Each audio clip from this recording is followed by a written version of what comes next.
जय श्री सद्गुरु देवाय नमः। जय श्री गणपति देवाय नमः। ओम नमः शिवाय। श्री महाशिव पुराण कैलाश संहिता 21वां अध्याय। वामदेव जी ने कहा, प्रभु मैंने सुना है कि यतियों का दह कर्म नहीं होता और उनको केवल शुद्ध भूमि में दबा दिया जाता है। इसका क्या कारण है, सो आप मुझे बतलाइए, क्योंकि आप ही एक ऐसे वक्ता हैं जो यह सब कुछ बतला सकते हैं। आपके समान दूसरा और कोई वक्ता नहीं है। श्री सूत जी बोले, हे मुनीश्वरों, जब श्री वामदेव जी ने यह प्रश्न किया तो श्री सकंद जी ने कहा, हे ब्राह्मण, जो कुछ आपने पूछा है यह बड़ी गुरु बात है। इससे पहली बार एक बार यही प्रश्न भगवान सदाशिव से महर्षि भृगु ने भी किया था, जिसे भगवान सदाशिव ने एक कथा के रूप में वर्णन किया था। हे मुने, वही कथा अब मैं तुमको सुना रहा हूँ, सुनिए।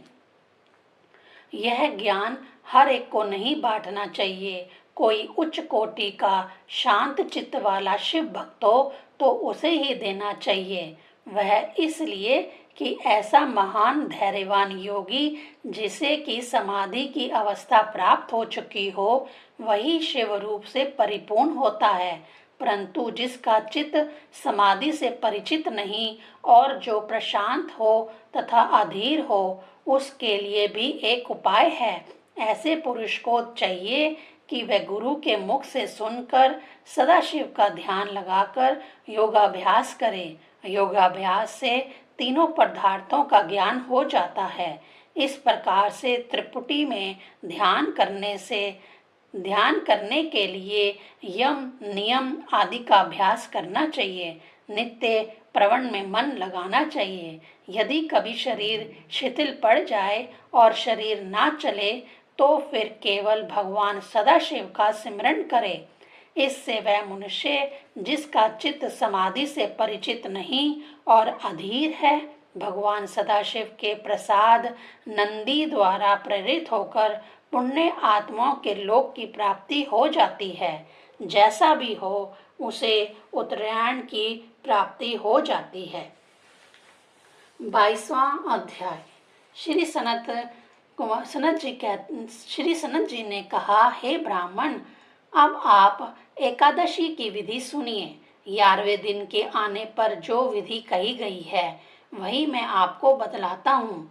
एक वेदी भली प्रकार तैयार करके लीप पोत कर उसमें 5 मंडलों का निर्माण करें और देवेश्वरी आविवाहक, जैसा कि मैं आपको पहले बता चुका हूँ, उसी के अनुसार 5 देवताओं का पूजन करें।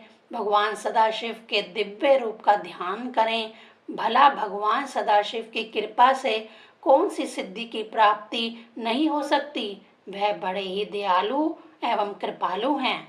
अब उन सब कार्य करने वाली दिव्य तथा अनुग्रह करने वाली 5 मूर्तियों के चरणों में शंख के जल बिंदु समर्पण करें। विधि अनुसार प्रत्येक प्रकार का पूजन करें। ओम भूर्भुवः स्वः इस मंत्र से प्रोक्षण करें और फिर धूप देकर प्रदक्षिणा और नमस्कार करें। सर पर अंजलि धारण कर प्रार्थना करें, हे माताओं, तुम प्रसन्न होकर इस यति को शिव चरणों में रक्षित करो। ऐसी प्रार्थना के पश्चात प्रसाद बालकों में बांट दें या गौओं को खिला देवें या जल में डाल दें, अन्यथा कहीं और ना डालें। इस प्रकार उसका श्राद्ध करें, क्योंकि यति का एकादष्ट का श्राद्ध नहीं होता, उसकी एक अलग विधि है। इस विधि के अनुसार 4 ब्राह्मणों को निमंत्रण देवें और उनको अपने घर में बुलाकर उनके चरण धोकर उनका पूजन करें। पश्चात उनको भगवान सदाशिव की मूर्ति के सामने बिठाकर बड़े प्रेम व श्रद्धा के साथ भोजन करवाएं। फिर फर्श को गोबर से लीपकर कुशासन पर बैठकर प्राणायाम करें और कहें कि मैं पिंडों को दान करता हूँ। ऐसा संकल्प करके तीन मंडलों की अपने परमात्मा, अंतरात्मा और आत्मा के लिए पूजा करें और चतुर्थी के अंत तक इस बात का विचार करता रहे कि मैंने आत्मा को पिंड दिया है, इसके बाद पिंड देवें। उसके पश्चात कुशा से जल छिड़ककर प्रदक्षिणा और नमस्कार करें। फिर उसी स्थान पर नारायण की बलि करें। इसके बाद भगवान श्री विष्णु जी की पूजा का अलग विधान है।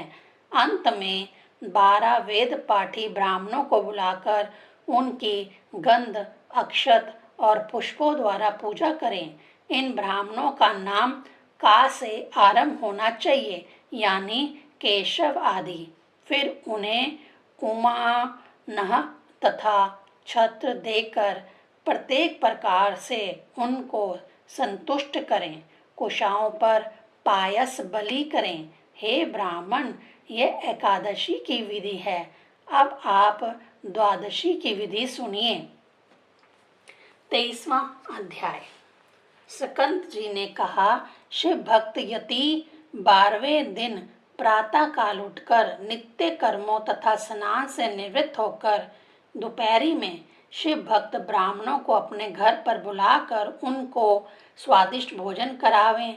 फिर उन्हें परमेश्वर के निकट बिठाकर उनका पंचोक्तक पूजन करके मौन होकर उनको प्रणाम करें। फिर मन में गुरु पूजा का संकल्प करके उनके चरण छुएं। चरण छूने के पश्चात उनके चरण धोएं। अपने गुरु का ध्यान करें। उसके अतिरिक्त अपने पर गुरु का भी ध्यान करें। ब्राह्मणों के चरण धोने के बाद उनको आसनों पर बिठाएं। कुशाओं से उनकी पूजा करें और उनको धूप दीप आदि दे और नमस्कार करें। देवा आदि मंत्रों का उच्चारण करते हुए अक्षतों को छोड़कर नमस्कार करें और सर्वत्र अमृतस्तु ऐसा कहें।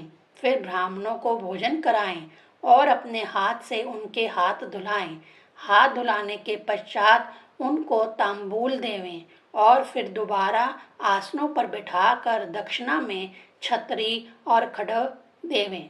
पंखा, बैठने के लिए नई चौकी और वेणु दंड देवें। उनकी प्रदक्षिणा करें, उनको नमस्कार करें और उनका आशीर्वाद प्राप्त करें। फिर उनको प्रणाम करके अपने यहाँ से विदा करें। विदा करते समय उनसे कहें कि आप सदा शिवादि हैं, जैसी इच्छा हो जाइए। ऐसा कहते हुए घर के मुख्य द्वार तक उनके साथ जावें और फिर जब ब्राह्मण उनसे कहे कि जाओ तो वापस लौट आएं। फिर घर में बैठे हुए अतिथियों तथा द्वार के बाहर बैठे हुए दीनों तथा अनाथों को भोजन कराएं और सुखी होवें। शिव भक्त यति को चाहिए कि प्रतिवर्ष इस गुरु पूजन को करता रहे। ऐसा करने वाला उत्तम साधक इस संसार के समस्त भोगों को भोगता हुआ सुखमय जीवन व्यतीत करता हुआ अंत में शिवलोक को प्राप्त करता है। श्री सूत जी ने कहा, हे मुनीश्वरों, इस प्रकार श्री सकंद जी ने, जो कि सदा ही तथा सब पर कृपा करने वाले हैं, श्री वामदेव जी पर प्रसन्न होकर पुनः कहने लगे, जो कुछ नमनिषय ऋण में व्यास जी ने ऋषि मंडल से कहा है, वही आदि गुरु श्री व्यास इस कथा को फिर से कहेंगे। उनसे सुनकर इस कथा को श्री शुकदेव जी कहेंगे और फिर इस कथा को उनके 4 शिष्य कहेंगे और धर्म की स्थापना करेंगे। श्री व्यास जी के 4 शिष्यों के नाम है वैश्यापन, पैल, जैमिनी और सुमंतु, और आपके 4 शिष्यों के नाम हैं वामदेव, अगस्त्य, कृतु और पुलस्त्य। सनक, सानंदन और सनातन, सनत कुमार, ये 4 शिष्य शिव प्रिय योगीवर सनत कुमार जी के शिष्य हैं।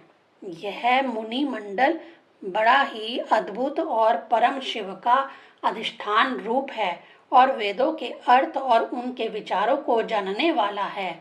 इस मुनि मंडल ने विभाग से कल्पित पंच महाभूतों से आवृत वेदांत सिद्धांत का परम निश्चय किया है कि जो कि मोहन नाशक, ज्ञानदायक, संतोषदायक और जगत कल्याणकारक तथा लक्ष्मी का प्रदान करने वाला है।